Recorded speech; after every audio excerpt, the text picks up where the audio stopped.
Maior. Tom Maior.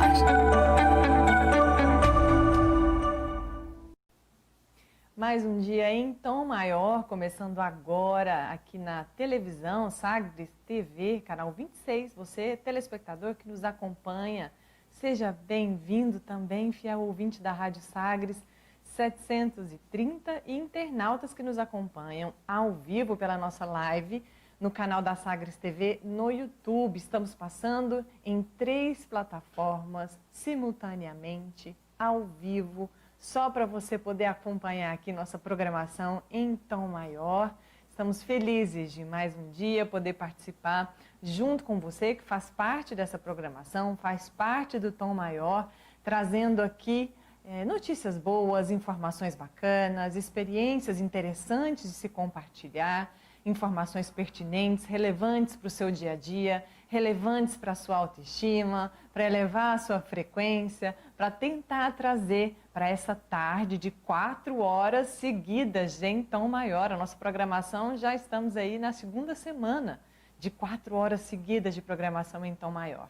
Aqui comigo, com Natália, com Vinícius Tondolo, com Letícia Martins também e toda a equipe do Sistema Sagres de televisão, fazendo aqui o máximo que pode no trabalho para levar para você a melhor experiência possível através aqui do nosso canal de comunicação. Lembrando que você pode deixar o seu recado lá no chat da live na Sagres TV, do canal do YouTube da Sagres TV. Lá tem um espaço onde você pode conversar conosco, mandar uma sugestão ou uma dúvida, assim como você também pode conversar conosco pelo nosso número de WhatsApp. Número que é 62, tem que colocar esse DDD para conseguir adicionar o número. Então é 62 32 16 07 26. Esse é nosso número de WhatsApp. Ele parece meio estranho, parece um número fixo, mas ele é o número de WhatsApp que você pode salvar aí no seu celular e mandar uma mensagem para a gente compartilhar como tem sido os seus últimos dias, a sua experiência em tom maior aqui conosco, o que você tem achado, e nos deixe sugestões de programação também, que a gente vai ficar muito feliz. Nosso primeiro bloco está sempre recheado de convidados especiais e pessoas muito interessantes aqui que vai bater um papo de uma temática que eles são especialistas. Eu e Lívia Bailão estamos aqui acompanhando também, né, essa entrevista que hoje vai ser com Raul Lanari. Então a gente está aí já vendo Lívia Bailão online, Raul Lanari também. Primeiro vou falar um oi para a Lívia. Oi Lívia, tudo bem? Oi Carol, boa tarde para você aí no estúdio, toda a equipe do Sistema Sagres. Boa tarde ao Raul, que gentilmente veio aqui hoje para conversar conosco de um assunto super diferente que nós vamos debater, e a todos que nos acompanham por todos os canais, né, do Sistema Sagres de comunicação, todas as plataformas, uma tarde alegre, leve, de muita confiança, com a frequência elevada, né, Carol? Afinal de contas, a gente tem que fazer esse esforço do astral, porque senão a gente não dá conta de chegar até o final da semana. Um beijo para todos, que tenhamos uma ótima tarde. Obrigada, Lívia. É isso aí, empenhados em alimentar essa força sempre, diariamente.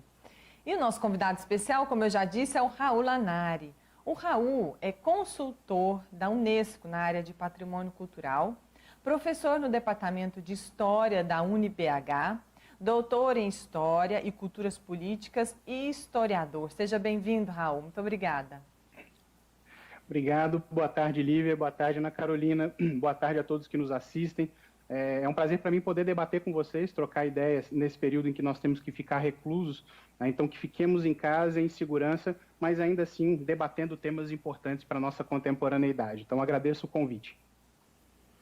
Muito obrigada, Raul, por estar aqui conosco. Bom, a gente vai trabalhar então uma temática diferente, né, Lívia? Acho que a gente nunca teve nada parecido em relação ao que o Raul vai poder conversar aqui conosco. O Raul, ele faz parte também de um grupo de pesquisa chamado LUPA, Lugares e Patrimônios. Recentemente teve o colóquio, né, o primeiro colóquio LUPA, que foi organizado ali pela Universidade Federal de Goiás, totalmente online, remoto, com várias temáticas, e todos os pesquisadores que fazem parte também desse grupo de pesquisa que vai estudar um pouquinho sobre questão de patrimônio cultural e muito mais. Eu quero passar a palavra para você, Raul, te perguntando primeiramente, quando a gente tem essa ideia de patrimônio cultural, né, mais ou menos a gente tem esse estereótipo, né, de que é sempre relacionado à arquitetura, a algo, né, alguma cidade que se tornou um patrimônio cultural. Queria que você nos explicasse se é isso mesmo ou se é muito mais e falasse também desse grupo de pesquisa, né, da importância de se ter um grupo de pesquisa direcionado para esse trabalho. Bom, o tema é muito importante e muito interessante porque a ideia de patrimônio, como ela surgiu na nossa cultura ocidental, ela vem de meados do século XIX, né, surge na Europa de meados do século XIX e ela esteve inicialmente sim associada a bens materiais, a construções, a coleções, a bens móveis e imóveis, mas todos eles materiais. E esses bens, então, se transformam em foco de políticas públicas voltadas para a preservação, para a restauração. Então, essas políticas públicas que se consolidam a partir da Europa e a partir de meados do século XIX é que se expandem, se alastram pelo mundo inteiro, especialmente na metade do século XX. Aqui no Brasil foi na primeira metade do século XX, nas décadas de 30 e 40. Então, essa primeira configuração das políticas de patrimônio cultural, elas surgem muito atreladas aos bens materiais, às construções e às coleções, porque a matriz de construção dessas políticas veio tanto da história da arte quanto da arquitetura. Foram dois primeiros aportes muito importantes nas políticas de preservação do patrimônio cultural, por isso mesmo as políticas estiveram mais concentradas nos bens edificados, nas obras de arte e nos bens móveis, como mobiliário, coleções e tudo mais. Então, o desenvolvimento da área do patrimônio cultural até meados do século XX, né, há quem estenda um pouco esse recorte até a década de 70 do século XX, teve sim muito ligada aos bens materiais, só que a partir dos anos 60 e 70, outras abordagens começaram a conviver com essa abordagem mais arquitetônica e artística do patrimônio histórico, e essas novas abordagens elas tendiam a lançar olhar mais para aspectos antropológicos, culturais, voltados para as permanências históricas e para as novas apropriações dos elementos culturais por comunidades que detinham e detêm esses patrimônios. Então, a partir dos anos 70, e aí o esforço da Unesco, uma organização internacional, um braço da ONU ligado à educação e cultura, né, a ação da Unesco foi muito importante para incorporar essa visão mais antropologizada, né, mais cultural de patrimônio, que passou a envolver não só as edificações, mas também os lugares, e aí lugares não só físicos, mas as formas de interpretação dos lugares, os modos de vida, os ofícios, as celebrações, as formas de expressões religiosas ou não religiosas.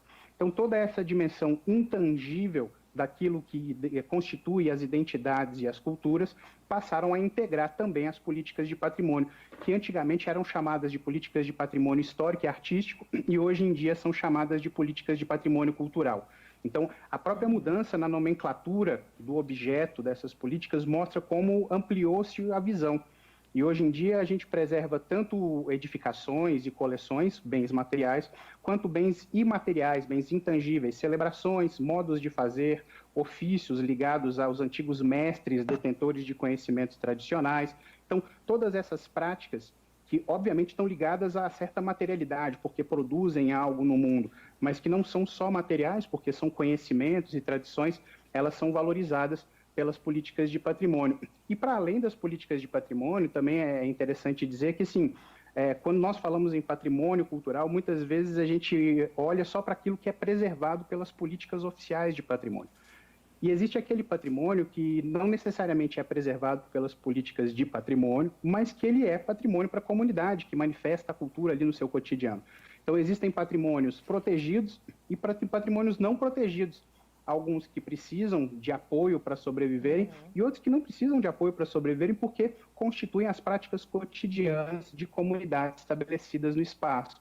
Então, no caso do nosso grupo de pesquisa, o LUPA, ele surgiu justamente para buscar entender as múltiplas formas de apropriação dos lugares, né, dando origem a modos de vida que geram patrimônios, práticas, bens materiais, coleções, edificações, templos religiosos, monumentos, todas essas manifestações materiais e imateriais do patrimônio, que elas acontecem em lugares. E esses lugares são socialmente construídos, porque diferentes grupos sociais olham de forma diferente para os espaços. Então, um exemplo, pegar um exemplo, uma comunidade tradicional como quilombolas. Quilombolas e povos indígenas também têm uma ligação com o espaço que, em alguma medida, difere da ligação com o espaço de outras comunidades mais voltadas para a produção em massa, para a produção em larga escala. As formas de apropriação do espaço são diferentes porque estão ligadas a valores diferentes. E é justamente essa diferença entre valores que permeia a dinâmica de construção dos lugares. Essa construção ela não é neutra, ela envolve um jogo de forças, então, obviamente, ela envolve tensões políticas, diferenças sociais, né? E é justamente dessas tensões políticas e das diferenças sociais que surgem os lugares. Então, os lugares eles não são só elementos materiais neutros, eles são elementos carregados de disputas e de apropriações simbólicas que levam a um cenário bastante rico quando a gente vai analisar. Então, o objetivo do Lupa é integrar pesquisas que reflitam a partir de diferentes objetos, e por isso mesmo o grupo tem pesquisadores de vários cantos do Brasil. A ideia é abordar diferentes objetos de pesquisa, como bens arqueológicos, bens edificados, práticas, manifestações culturais, entendendo como elas manifestam diferentes interpretações do espaço e como elas são protegidas de diferentes maneiras pelas políticas patrimoniais. Carol, quero fazer uma pergunta para o Raul. Eu estou adorando, Raul, toda essa sua explicação. É uma dimensão nossa que a gente, né, é muito interessante, que a gente se sente ser, se reconhece nesse conjunto de coisas, né? Enfim, tanto aqui no Brasil, nos nossos estados, quanto como país, quando a gente está fora, né? Tudo isso veio me trazendo um monte de coisas. Mas, Raul, como é que fica essa questão das políticas voltadas para o patrimônio cultural, num momento agora como esse, em que a saúde parece ser o carro-chefe de todas as... Parece ser, não, está sendo a preocupação maior, o carro-chefe aí de todos os esforços concentrados, recursos, energia mental, intelectual, com essa questão da pandemia. Como que a Unesco, de uma forma macro, e aqui as nossas universidades, você, né, que é um professor, doutor, como aqui no nosso país vocês têm pensado essa questão das políticas voltadas para o patrimônio nesse momento?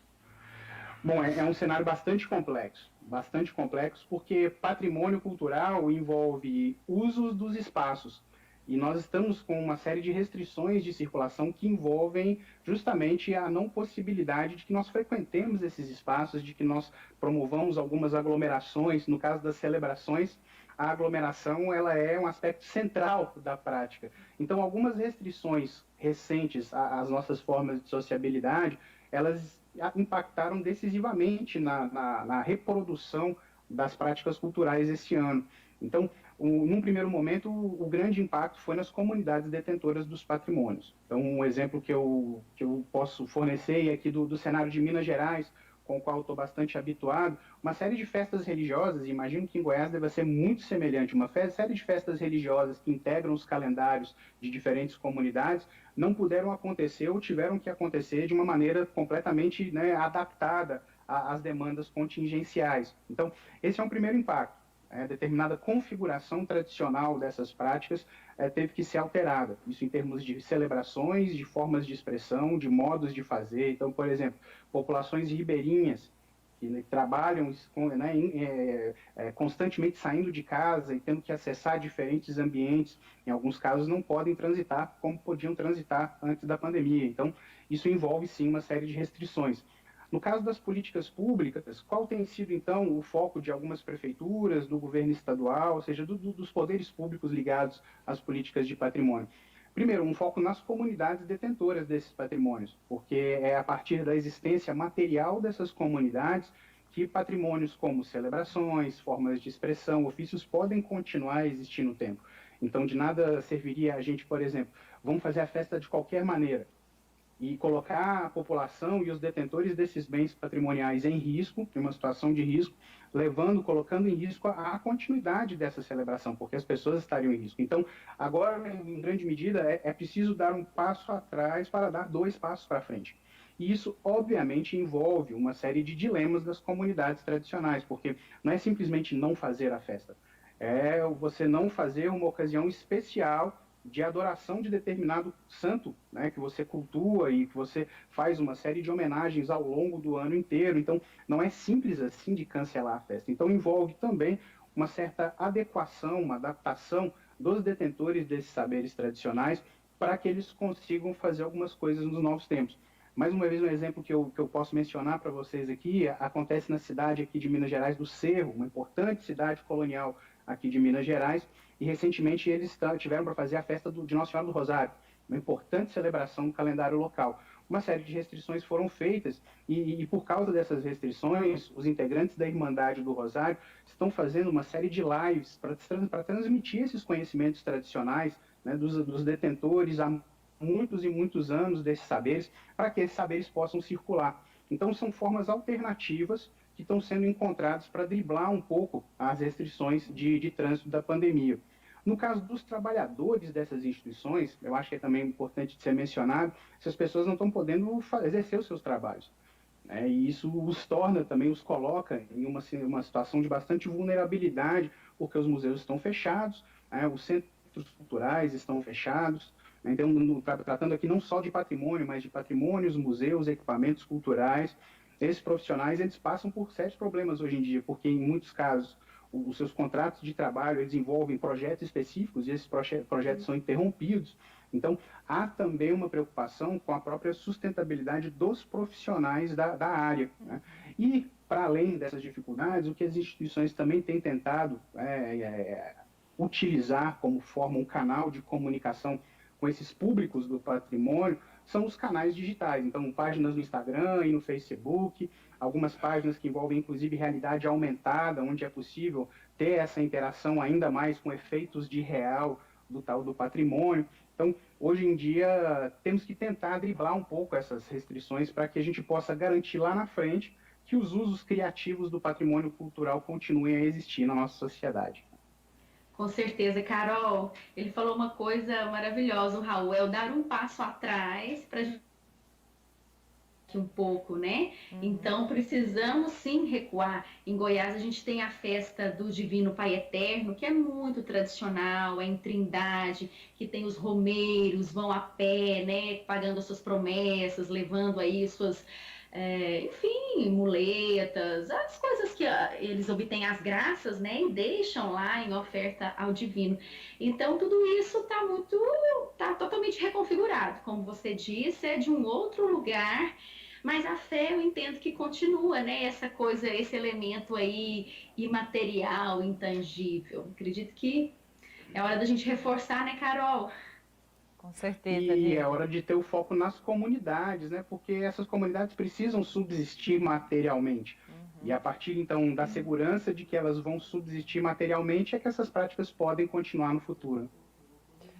Raul, queria fazer uma provocação para você, trazer para reflexão aqui. Nas últimas semanas, diversos monumentos relacionados à escravidão, à colonização nos Estados Unidos, foram derrubados, né, pelos manifestantes por conta do movimento antirracista que teve seu cerne, né, começou lá nos Estados Unidos por conta da morte do George Floyd. E aí desencadeou essas manifestações, né, principalmente direcionadas a esses monumentos, esses patrimônios culturais, né, dos Estados Unidos, mas que estão relacionados à escravatura, à colonização, né? E tem todo essa simbologia e esse significado. Eu queria saber o que você diz a respeito, como que você reflete, né, a respeito dessas manifestações. Olha, a pergunta é ótima, eu acho que ela é super oportuna, e ela é ainda mais oportuna porque ela mostra o poder simbólico do patrimônio cultural e dos monumentos. Se os monumentos eles fossem simplesmente construções que representam algumas figuras para as quais ninguém dá valor nenhum, esse processo de crítica aos monumentos não teria suscitado tanto debate. Então, é muito legal para nós que temos um grupo de pesquisa que reflete justamente sobre as apropriações dos espaços. É muito legal que essa discussão esteja na ordem do dia. Porque, de fato, o que são os monumentos? Vamos refletir assim, o que são os monumentos? Quando surgem os monumentos?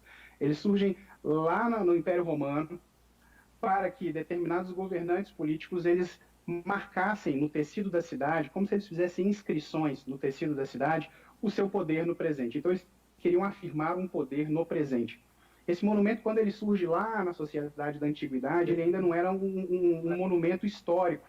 Ele era um monumento, porque ele afirmava esse poder no presente e ele celebrava uma liderança política, digamos assim, no presente.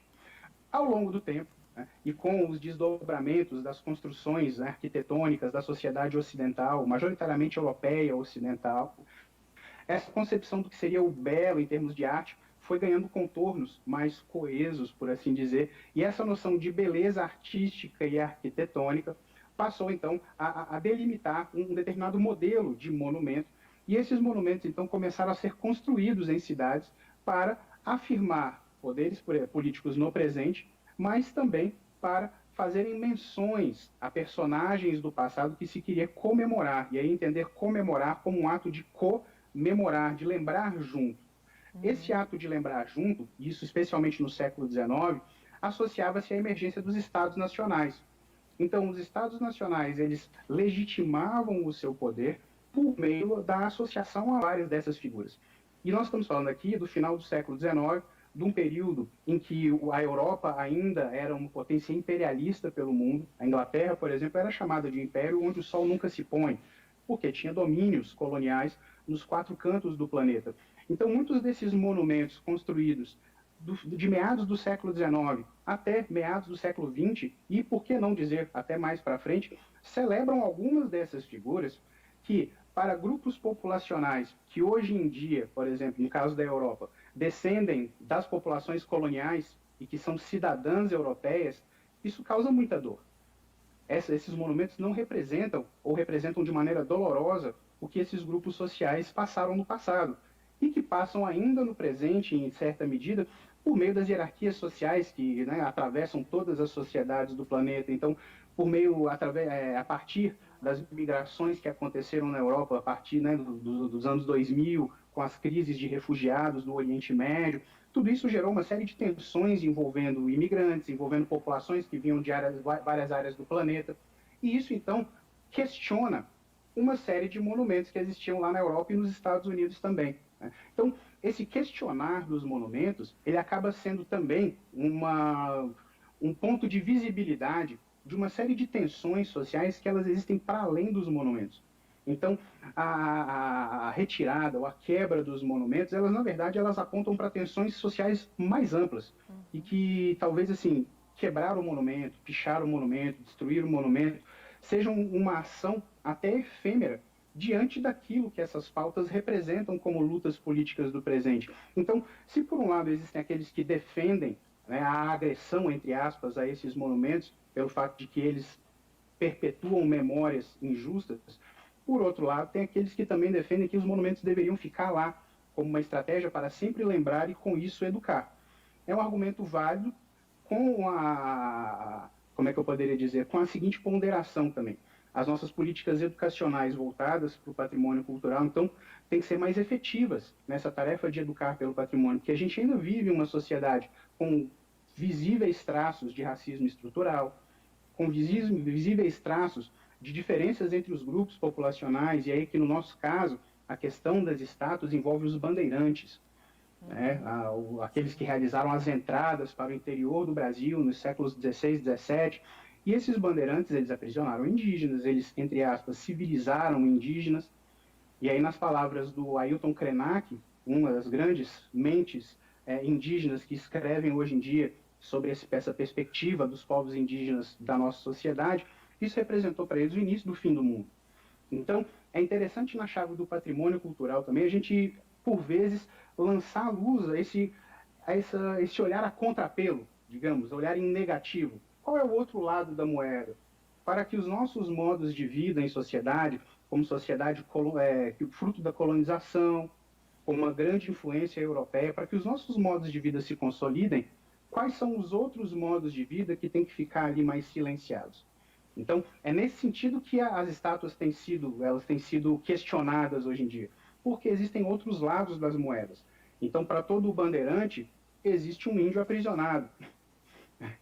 Para todo grande proprietário de fazendas escravistas, existia um negro escravizado, apanhando ou não nas senzalas.